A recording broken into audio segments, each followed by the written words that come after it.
শামে কারবালা লিখেছেন আল্লামা শফিউ কারবি, পাকিস্তানের আল্লামা শফিউ কারবি রহমাতুল্লাহ আলাইহি লিখেন, ওই 22,000 মালাউনের ভিতরে 7,000 কোরআনের হাফেজ ছিল।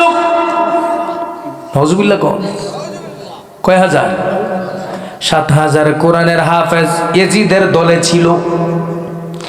3,000 আলেম ছিল, 3,000 মুফতি ছিল, 3,000 আলেম ছিল, 3,000 মুফতি ছিল, 3,000 কোরআনের হাফেজ ছিল।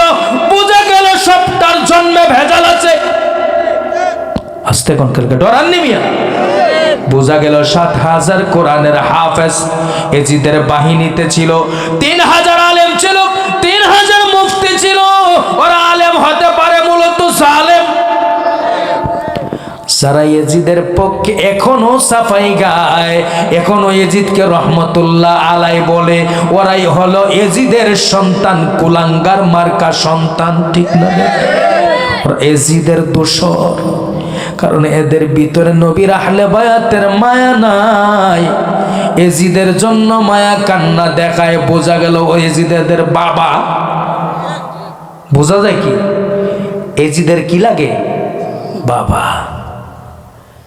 7,000 হাফেজ, 3,000 আলেম, 3,000 মুফতি। ওই আলেম আর এখনের আলেম তফাৎ আছে না? নবীর নাতি হুসাইনকে সরাসরি দেখেছে, সরাসরি দেখেছে। শুধু তাই না, ইমাম হুসাইনের ভাষণটা বলি বুঝতে পারবেন। ইমাম হুসাইন যখন তাদের সামনে গেলেন সর্বশেষ, ইমাম হুসাইন ডাক দিয়ে বলেন, এই ইয়াজিদের সৈন্যরা, তোমাদের ভিতরে হাফেজ আছে, আলেম আছে, মুফতি আছে, মুহাদ্দিস আছে। তোমরা কি আমার নানা জানের হাদিস পড়ো নাই? আল হাসান ওয়াল হুসাইন সাইয়্যিদাশ শাবাবি আহলিল জান্নাহ। আমার হাসান হুসাইন জান্নাতি যুবকদের সর্দার। সুবহানাল্লাহ।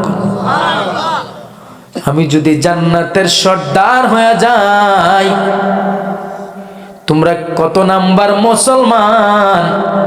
নবীর আহলে বায়াতের জন্য 3 দিন হয়ে গেছে পানি বন্ধ করে দিয়েছ। আজকে 3 দিন হয়ে গেছে পুরাতের পানি বন্ধ করে দিয়েছ। অথচ আমার নানার নূরের জবান দিয়ে বলেছেন, আমার হাসান হুসাইন জান্নাতি যুবকদের সর্দার। হাসান হুসাইন নামটা জান্নাতি নাম, হাসান হুসাইনের পোশাকটা জান্নাত থেকে আসে।